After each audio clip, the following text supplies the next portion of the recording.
Hi, this is Eric with Parts Doctor, and today we're going to show you how to replace the Ice Door Latch on your GE refrigerator.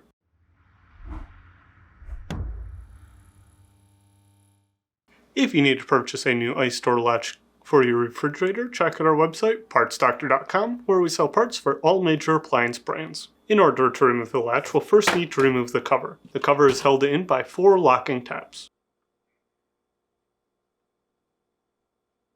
To remove, first pry the locking tabs closest to the rear of the door. Then, carefully rotate the cover to release the remaining locking tabs. Remove the latch.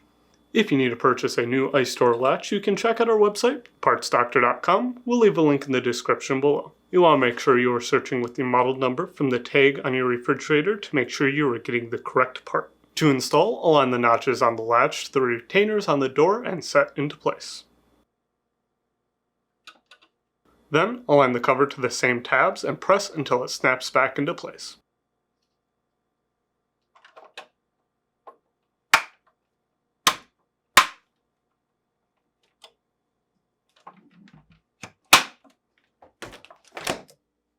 That's it for today's video, and if you found this video helpful, make sure to leave a like and comment down below, and for more videos like this, please consider subscribing.